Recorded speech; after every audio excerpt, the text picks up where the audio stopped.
So you wanna be a picture book writer, then you gotta write picture books.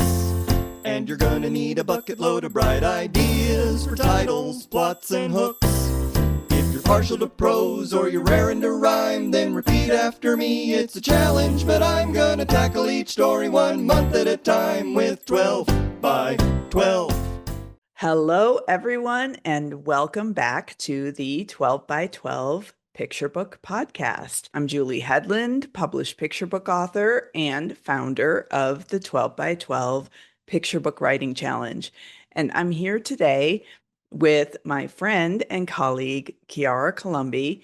Some of you may remember her as the person who was brave enough to give a webinar last year on AI and what Kidlit creators should know about it. And I say brave enough because, as we all know, AI is a huge hot button issue. And when we booked the webinar, I remember feeling a little nervous because neither of us wanted 12 by 12 members to feel like we were coming out and saying, no, AI is a good thing and you have to get on board. But we did feel and still feel that we have to be knowledgeable about it. We have to know what's going on. We have to know how to protect ourselves, both as we're working and as we're, knock on wood, signing contracts, from here and going forward. And Chiara is what makes her the perfect person to talk about this is she is a published picture book author, and she also, in her day job, works in AI. And I'm going to let her tell you more about what she does. Her two picture books that are currently out are Rocket Ship Solo Trip, illustrated by Scott Magoon, and I was fortunate enough to get a copy. We were together at the Bologna Book Fair, and if you want to hear more about that, you can go back just a few episodes and you'll hear all about Bologna, and we're going to talk more about it here. I was fortunate enough to get a signed copy of Rocket Beam's Lunar Dreams. So welcome, Chiara, and we'll talk more about Bologna, but I wanted to give you the opportunity to just explain what you do in AI, and also to let people know that the webinar we did last year on this topic is going to be available to listeners for 25% off. This conversation that we're going to have today is not an update of what we talked about. It's just additional conversation. I highly, highly, highly encourage you, if you did not see that webinar, to grab it, because it was our most talked about, most appreciated webinar from last year. I think people walked away from it feeling empowered, feeling knowledgeable, feeling less like they wanted to crawl under a rock and live with their despair over there rather than, confront it. It was just a great introduction to AI and how to protect our work and how to be creative in the age of AI. So, quickly, you can grab that at 12by12challenge.com. That's 12challenge.com/AI. All right. With all that business out of the way, Chiara, tell us a little bit about how you ended up in this position of being both a creative writer, published author, and an AI executive, for lack of a better word. Thank you so much, Julie. It is so fantastic to be having another conversation with you about this. Thank you for having me on the podcast. And it was incredible to meet you in person at Bologna. I'm just going to say that. If anybody has a chance to, connect with Julie in person, my goodness, it's so worth it. Same for me with you. We had so much fun. We can share some of that after the main conversation here because. So I like how you framed it. Like, how did I end up in AI? Because the story is actually by way of my writing. Um, I'll try and keep this short, but essentially, I was working on a video game with my brother. I was doing the story, he was doing the coding. He got tapped on the shoulder to found a startup. 8 years later, here I am as the director of product marketing for that startup. The startup is in the AI space. It is not one of the big model creators like OpenAI or anything like that.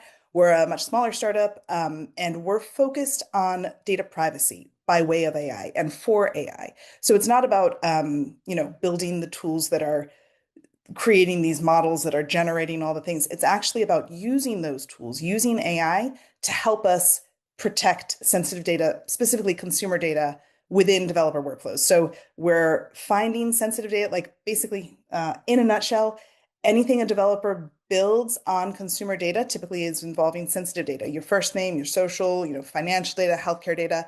All that data shouldn't be used in software development. It should be either made fake versions of synthetic data or de-identified securely and then used for software development. So that's what my company does: make fake data so developers have safe data to use without using our real data.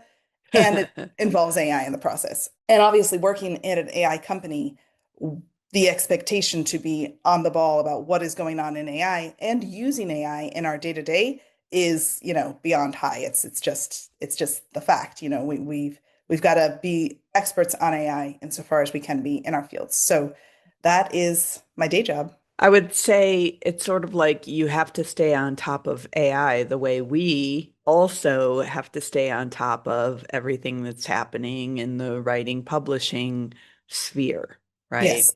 Yep. Yeah. And one of the major things that's happened since last year when we had that webinar is the Anthropic lawsuit, where a lot of authors who had their work stripped, taken, that were used to train large language models. In the webinar, we talked a lot about what large language learning models for AI are, and we talked a lot about generative AI in particular, because that is what is impacting creators the most, where people are using ChatGPT and the like, their ilk, to create art or create pieces of writing, and that those models have been trained on stolen art and stolen data. So just to level set that for a minute. And at this time last year, I think we were feeling, and there's still reason to feel this way, a little discouraged that how are we going to get out of this? How are we going to get into a place where we can either say, no, we don't agree to have our data used to train these generative AI models, or we can get compensated for it. And the biggest thing I think that's happened since then is the Anthropic lawsuit, which affected a lot of authors. So I thought I'd invite you to talk a little bit about Yeah. that from your perspective. Yeah, and I'll also share a link that has a lot of updates on the lawsuits. If you go to Jane Friedman's website, she basically has, the wonderful Jane Friedman has an FAQ about AI and what's going on in publishing right now, including updates on the lawsuits. And honestly, like we're definitely not out of any of the woods in this space. There are countless lawsuits still underway. Just this week, I saw a group of publishers and a novelist open a new lawsuit against Meta. Like these things are still opening up. They're not yet settled, many of them. Rulings aren't finalized. What we're seeing in some of the early court cases that have made movement is annoyingly, judges aren't saying that blanket you cannot train on copyrighted information if that was legally acquired. So there are some rulings that are like, judges' opinions that so long as the material was legally acquired, it's fair use to train on it. Now, this isn't across the board, but this is some.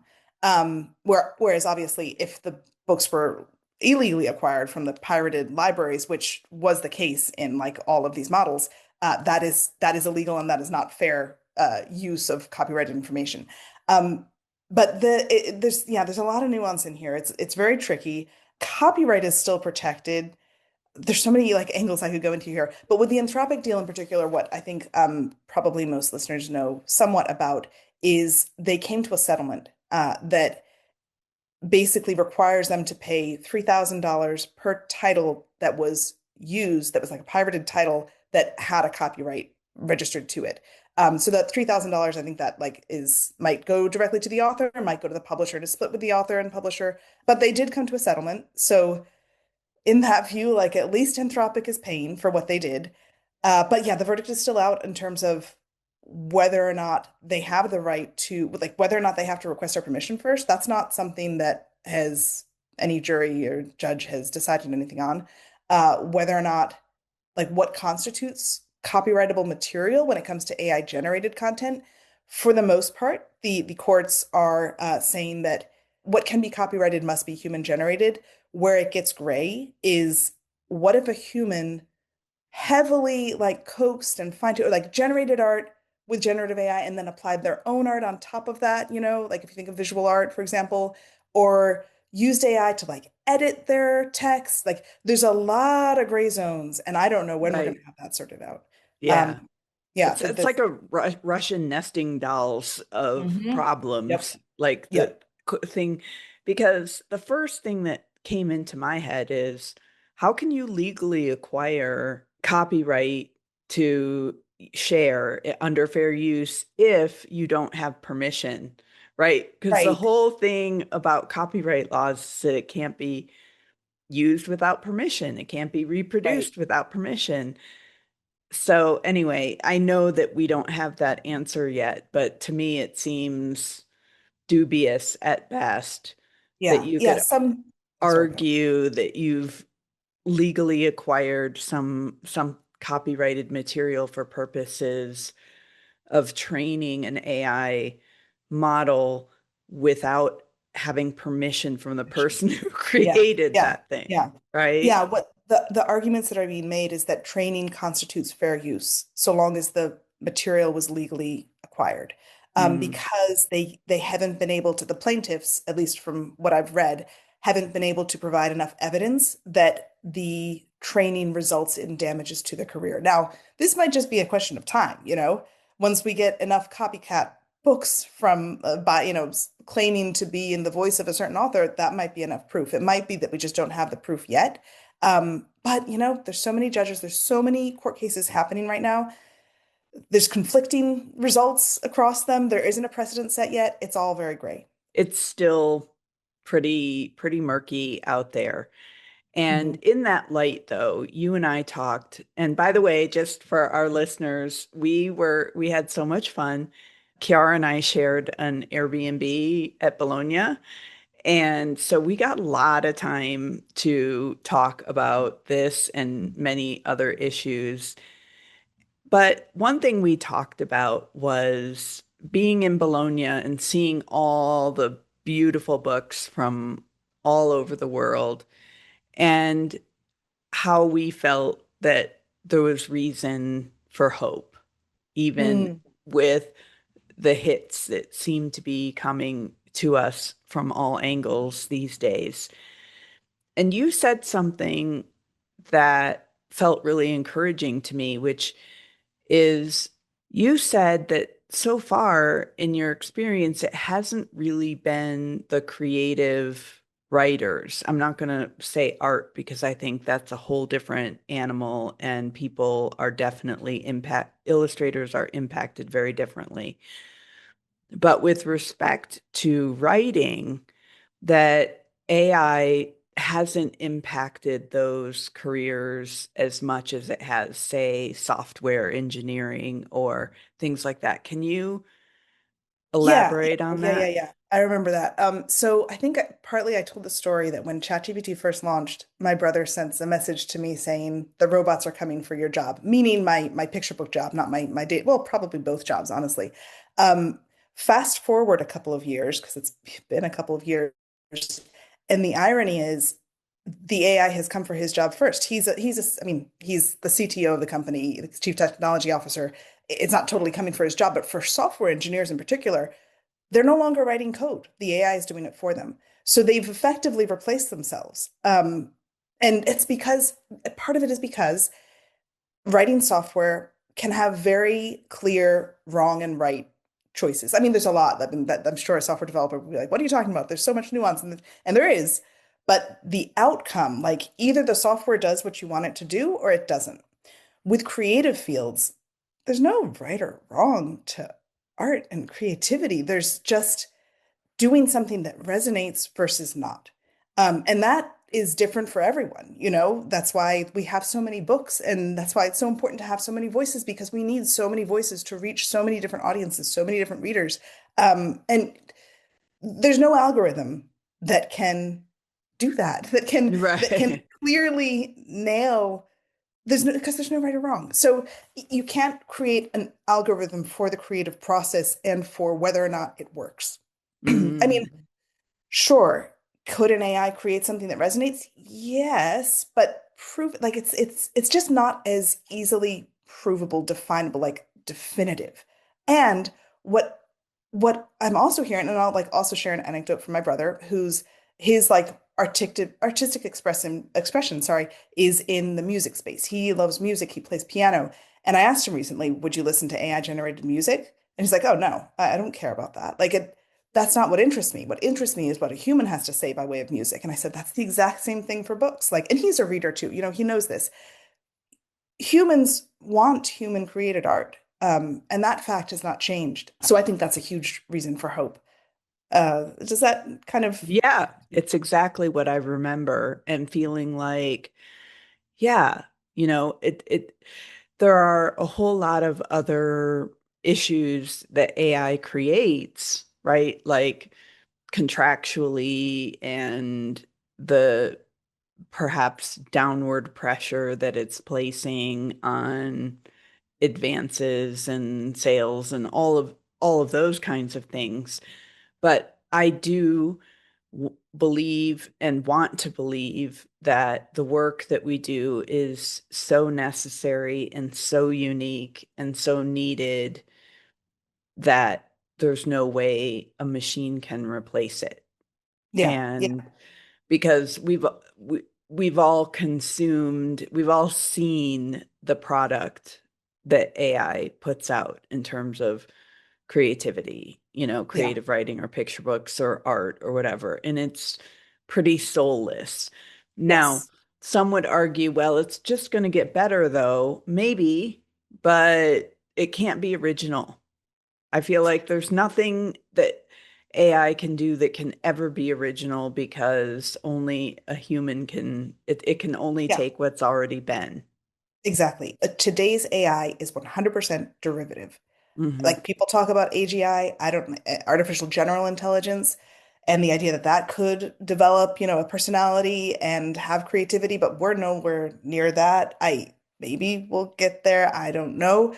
But today's AI is derivative. It is not creative. It can't create. It can only reproduce what it's learned, um, Right, on a, right, statistical basis, predicting one word after the other based on other words that, it's not our creative process. right. And I'd also like to talk about like if we could jump into some of what I heard at Bologna, because I think Yes, it also, please. yeah, it backs up what we're saying. And all of us creators, obviously, we cared so deeply about our art, and we hope that the industry cares about it as well. And I just like to like validate that, and reassure everyone what I heard across the board, at Bologna, and what I'm hearing, in the industry at large, and what we're seeing evidence of with, anything AI generated being pulled. There are very few people in publishing who are excited about AI generated books. That's not I don't really know of anyone who's excited about, oh yes, let's like just get more books out there faster because it's AI generated books and art in general. The vast majority of people in the industry want human created books. They want our stories. At the same time, many businesses within publishing are very excited about the operational potential of AI. So, not AI for the creative space, but how can AI help improve business processes within publishing, related to our books, but not from the creative perspective? So a couple of examples that I heard, I attended like every AI session that I could at Bologna because there was an There was a AI whole camp. Yeah, there's a summit. whole summit. Exactly. Yeah. Yeah. So I attended everything I could to really like absorb as much as I could. And a couple of examples whether it was a publisher or an agency or a book marketer or sales function, here's what I heard. They are using AI to generate promotional copy for email marketing and social posts. And I don't want people to think that's like they take my book, they throw it into AI and they generate copy. Probably they just say, maybe we creators have provided like, this is my short pitch. That might go to the AI and say, okay, this is what the book is about. These are the themes, these are the whatever. Um, Create some email copy. And the email copy, it's not like training on our stories or trying to steal our stories from us. It's really just saying, what are the key points that we want to make sure we get across to like our target audience, which might be like librarians or teachers or something, and spinning up that copy faster. So hopefully that means marketing teams can, maybe get more emails out to spread more awareness of our books. So that's a good thing, for us as creators. Another interesting use case is for nonfiction works. Editorial teams are creating indexes, which is a very tedious process that AI can do much faster and very accurately, hopefully.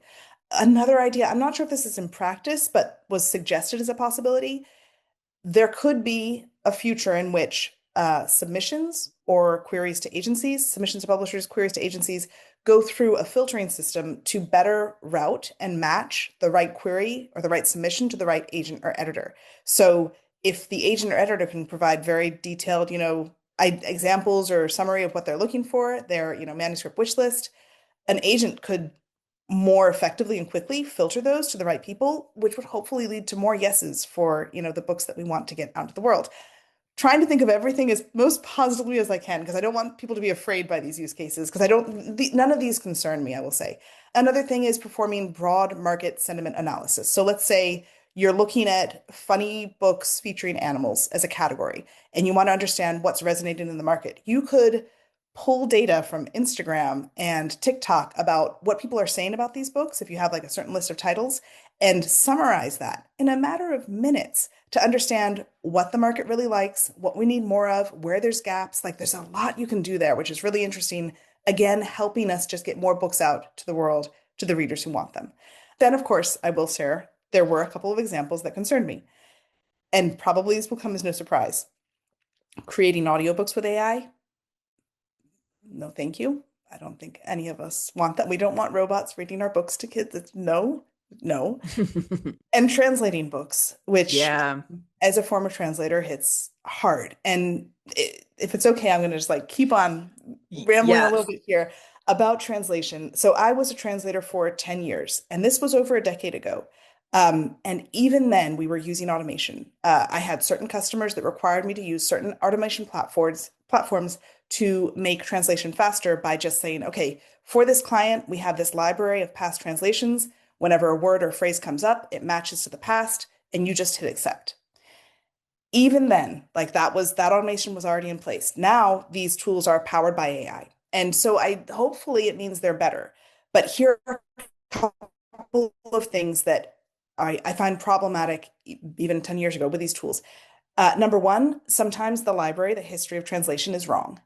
And I would push back and I would say, this word really shouldn't be translated this way. And they say, well, we've always done it that way. So we have to stick with what we've always done, which is so frustrating and so silly. And if you think of an AI fully managing that process, over time, errors would become locked in place and propagated more and just become more and more bigger of a problem because if there's no human in the loop, then they can't flag when there's something wrong and push or advocate for that to be updated. The other thing, even if there is a human in the loop, what I found when I was translating is if I had like a full sentence translated for me automatically, it was very hard for my brain to think differently about how I might translate that. And that's where you lose the human touch and the creativity. And with books in particular, it is very rare that like with the creative language, one-to-one translations are often not the answer. I've recently picked up some translated versions in Italian. I live in Italy now. Can't remember if we established that. No. So I've been fascinated to see what gets translated, and I've been picking up books in translation that are rhyming in particular. because with rhyming, you have to rework the text a lot to make it work. And if you delegate that to an AI, that's not going to work. And even when you have a human in the loop, if the AI is generating the first pass, it's just going to limit the outcome to something that a computer would think of first rather than what a human might add and, make richer. So those are like the areas that I'm concerned about is really audiobooks and translations. First of all, totally agree. We do not want robots reading our audiobooks. Okay. And that you and I had this conversation about the translation aspect because it feels to me very dismissive of translators to Oh my think goodness. that AI can just step in there and do that because, like you said, it's not a one-to-one translation. You know, that's not art. That's Yeah. just math, basically, saying this word literally translates to that word. And I'm sure there were more conversations about that in Bologna than we were able to even see because more than half of the fair is all about translation rights, right? Yeah. But one of the things that you said in terms of the use cases that worries me a little bit is the market analysis. Mm. So, one of the things that you talked about in the webinar last year is that when you're gathering data from data that exists or Mm. perspectives that exist, there can be a lot left out of that. And so I'm thinking about, who are the influencers on Instagram and TikTok and book reviews and Mm. all of that. And I would guess that the majority of them, at least here in the United States, and by the way, I'm just going to say I'm pulling this out of my rear. I have no idea what the actual demographics are, but what if they are overwhelmingly white, upper middle class people who have the time, and are able to make their Hmm. living that way? It's not necessarily to me what I would consider, true indication of market response and especially not of market need Yeah. because there will be people excluded from that. And I'm not saying that that wasn't part of the conversation that they had, but it would be concerning to me if they're just because there's already arguments out there that have been used for reasons why publishers, for instance, may not acquire more diverse books. Some of the arguments that they've made historically is that they don't sell, which we all know to be spurious at best. But I guess in this age of book banning, I do worry a bit about tools that could be used for evil instead of good. Yeah, for Right? sure. Yeah. And Like, biases that come through if we rely too heavily on certain areas of data or, yeah, for yeah, sure. hopefully that's something that they're keeping in mind. And it's different if it's like one tool that they're going to use among many other tools. And I'm Yeah. all in favor of anything that would help us reach more kids with our books. Yeah. But hopefully it's the kind of thing that that's really what the intent is rather than saying, well, there just aren't enough kids in this space to justify publishing another book on X topic, Yeah. right? This reminds me of at one of the panel discussions around AI use in publishing. There was a publisher, a UK publisher, that was talking about they had their, I can't remember the person's title, but they were basically responsible for how AI was rolled out within their publishing house. And they built a whole framework with the goal of enabling AI adoption while like maximizing the ability to adopt AI while minimizing the potential for any harm caused by AI. And they had a great, like, the way they categorized different use cases that people proposed for AI within publishing, helped them kind of triage and prevent decisions being made by AI that could cause harm. I wouldn't don't have enough time to go through it like step by step, but it was a Yeah. very reassuring. It was like we recognize that we want to leverage this new opportunity for optimization, whatever, all the buzzwords. Um, but we also know that we are making books for kids and we do not want to do anything harmful in that process for the sake of speed. Like speed is not good enough. Quality over speed, I think is Quality over speed. to Yeah. sum it up. Yeah. Well, that's good. Yeah. So I think, is it fair to say that you left Bologna feeling optimistic about creativity, Oh the my God. value on creativity and children's Yes. books? 100%. I mean, if you have the chance to go to Bologna, it is so inspiring to see how many people from all over the world are coming together over children's books to foster the best art and stories for children, or just like all art and stories for children. It was a beautiful landscape, so inspiring. And when it comes to AI, yes, I came out like the summit that they had. One of the first presentations was about like, AI and the creative process. And I was so fearful going into this, thinking they were going to suggest, generating your creativity with it. And that was not at all the message. The message was actually more around how we as creators should partner with AI to help us maximize our reach. So the idea was the market is going to become flooded with more content because it can be so easily generated. And if we don't kind of fight back by expanding, making our voices louder or more easily recognizable on the market, it's going to be harder to be heard. So if you can use AI to increase your marketing, increase your, the way you're able to reach your audience, that's a great use case just to make sure that our stories are still coming to the surface in such a crowded landscape. Right. So it was like a very unexpected angle from based on the heading that I'd seen, the title that I'd seen for the session, and it just spoke again that people are not. It spoke again to the fact that people are not looking to use AI to replace the creative process. They're looking to AI to augment the way we can reach readers, like a different angle.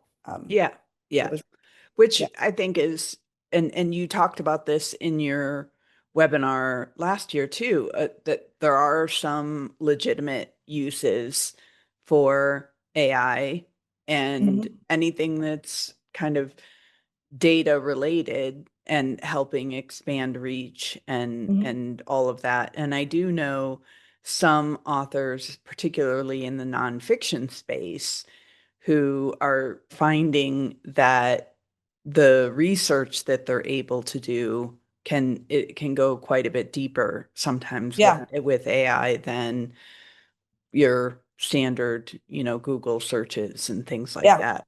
One thing I saw, and I took a picture of it, was, and I'm sure there were more publishers who had this, but there was one that had a sign in their booth that said, "Loving all books lovingly created by humans." If you're interested in knowing more about Bologna, go back to episode 23 and listen, because one of the things I say there is that it's so massive you can't possibly see everything. But what I did see was a whole bunch of books that people have put a lot of time and thought and care into producing, and that they're proud of and want to reach wider audiences, which is why they're there in Bologna. So, since you mentioned the translation, and we breezed over this really quickly, but Chiara is Italian and American. I don't say Italian American because we had this conversation about how you're really Italian and American, Yeah. but there's a certain culture of Italian American that doesn't fit for you because you've always had the two things separate. Yeah. Exactly. Yeah. That was a funny conversation. Yeah. But I made us dinner reservations one night, and you said that the restaurant translated to the slap. Yes. What Let's was stop. the what was the name of the restaurant in Italian? Oh wait, it wasn't Lo Schiaffo, it was La Sberla. Was it Yeah, Sberla? yeah. Yes. Yeah, La Sberla. Which often, and I'm in Liguria, which is home to the best focaccia in all of Italy. And sometimes you say, when you like just want a big piece of focaccia, you go and you buy a, mi sono comprato una sberla di focaccia. Like I just slap myself with a big old, slice of focaccia is kind of the way you say how much focaccia you eat. So yeah. Okay. And so that was like the connection that's why the restaurant was named that, like Well, I'm because not sure. I mean, like, I suppose, like in Liguria, you talk about nasbarla focaccia. It could be that in other towns, there are other things that you like slap yourself over the face with food wise, because that's very Italian. But that's maybe, it's an idiom, right? And so there's another example of how it it doesn't translate yeah, exactly. yeah, yeah, yeah, We don't say I'm going to slap myself with a piece of lasagna, yeah, here in the exactly. US. But I Yeah, can see how it would, I can see how that would have evolved as an idiom from Italy. But we had a great meal there. It was this nice little tucked in place, and our waiter, he was my favorite of them all because even though I didn't get to talk to him because I don't speak Italian, whenever you're in a country and you're with a native speaker, you don't really interact with people because they're going to talk to the person who can speak their language, you know. yeah. But he was very animated, and I remember when had to send back some of Hmm. the charcuterie because it was so much, and he did this thing where he was like, Yeah, oh, as if an arrow had been shot into his heart. And yeah, it was yeah. just I love Italy, and we could sit here and talk about it. But fun fact, last year when Chiara and I were prepping for the webinar she gave, I was talking about how much I love Italy, and I mentioned my favorite place in Italy, which is, I'm almost afraid to say it because I don't want to get, I don't want the whole area to get overrun, but Camogli, which is just on, the edge of Cinque Terre. It's not part of Cinque Terre. And Kiara's like, "Oh my gosh, we're about to move to Recco, which is this tiny little speck of a village right next to Camogli that really does have the best focaccia in the world." And I could not believe it because I'm maybe one of the few people, random Americans, who would know where, not only where Recco is, but Exactly. have been there and eaten there. And so that was Wild. a Yeah. fun connection. So let's shift gears again and talk about contracts, because this is another area that's becoming very important for creators when they're Mhm. looking at their publishing contracts. Another thing I don't think I mentioned earlier that I also saw at Bologna was a lot of indecision, a lot of like things aren't set in stone, we're not sure yet. Like people were fearful of saying definitive statements because the tension is so tangible between like, is AI coming for the art versus we need AI in the business? There's this fear of going too far one direction or the other. And there are so many unanswered questions that people just don't feel comfortable making declarative statements in the space. And this is true in contracts as well.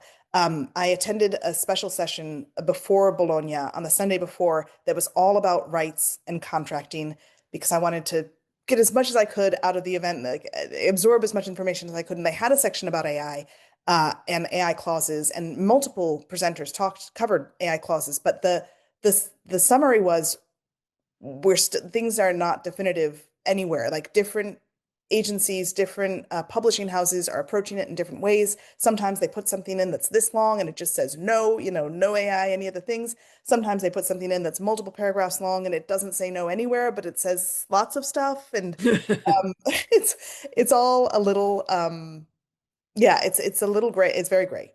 Not a little gray. It's very gray still.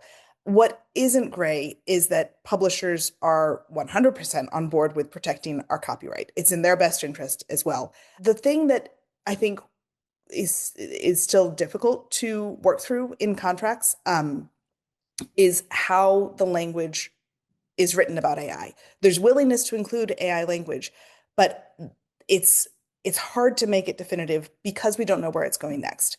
So, well, yes, we can declare and we should declare like no AI was used in the creative process. When I recently negotiated my first contract on my own, and I went right to the Authors Guild clauses on AI, and I said, I want this one in there. I want all of them in there.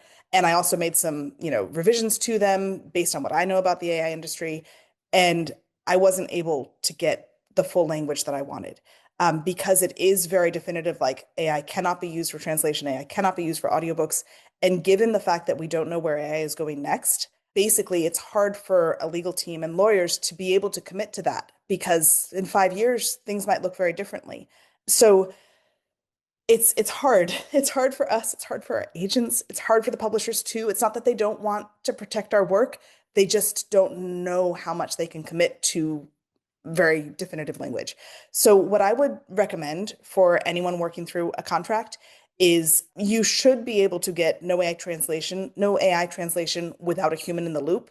Saying just no AI translation is unrealistic given what we talked about earlier, translators have been using automation tools for years. There's going to be some AI in the process, but a human should always be in the loop. I think that's a fair thing to demand in our contracts. No AI audiobooks, like I mentioned, I wasn't able to get that. But what I was able to get is I have a choice over the narrator of my audiobooks. So basically, that's a way to soften the language from we're not going to say no AI because they're not willing to commit to that, but we are going to say the author can choose. So it's like it's not using the no language. It's saying here's what you can do, and I can at that point choose no AI. It's just Right. like it still gives me the power. It's just like the language is a little less definitive, and so people are more comfortable with it, if that makes sense. Right, right, right. And then the other one that I do think we should all be able to get, and I was able to get, is no AI licensing. Licensing, like basically saying, I give this AI company the license to train on my work. That is a right that you can maintain for yourself and decide in the future whether or not you want to grant that right. I would recommend Yeah. not to do that, but Yeah. that's a personal decision that everybody should be Yeah. able to make. Yeah.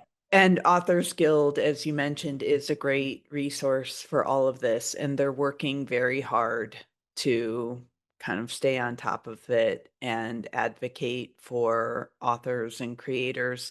One other question on the contract front. Actually, it may not be specifically contract, but business practice is there are a lot of AI detection tools now. Oh my gosh, yeah. And some people, because publishers are saying we don't want any, we Hmm. no AI in the creation process, which is on us. So there's this fear, and I think a valid fear that they're taking manuscripts and running them through like an AI Mm, detection tool, and whether or not that in turn then takes your creative work and is used to train language yeah. models. Is that something you think we should be concerned about? I don't, because ultimately I I mean, chances are the tools that they're using, the publishers wouldn't want that either, for one thing. So they would want whatever tool they're used to have a statement in its terms that none of the data run through the tool is used for training purposes. And that's a common thing that is typically offered by the vast majority of AI tools. Well, I don't know if I should say the vast majority, but that is a common thing to have within AI tools that they explicitly say whether or not they train on your data when you use the AI tool, and you have the option to opt out, or it's just by default, it's not a thing. So I wouldn't be worried about that, especially when it comes to like our ideas and everything. I don't think any AI company is trying to mine our ideas. The only thing that they like, the reason they took so many books is because it's good quality writing, and they just wanted like AI to sound like it's coherent and says full sentences, and like writes well, basically. And so that's why they trained on it wasn't to get our ideas, it wasn't to steal our voice. That wasn't ever the goal. So I wouldn't be concerned about that. My bigger concern in the AI detection software is that it's not foolproof. And Mhm. I would much rather publishers feel that they can trust their creators when the creator says, and yes, like you said, this is on us. When the creator says, I did not use I really hope that like all us creators are being honest and like the publishers are working with, which I think we are. So my bigger concern is that it flags things that are not AI generated as AI generated, and then what recourse do we have? Which I Right. think we mentioned, I think we talked about this. I write by hand. I'm like a pen and paper type person. So I'm like, okay, I've got the proof. I've got notebooks worth of notes. And like, you can't, I didn't AI generate my pen on paper scratchy marks across my multiple drafts. But not everybody works that way. And I totally understand that. And that's where I think like, if if a publisher comes back to you and says, "Oh, this was AI generated," and it wasn't, that's so harmful, and that's the bigger worry that I have. Right.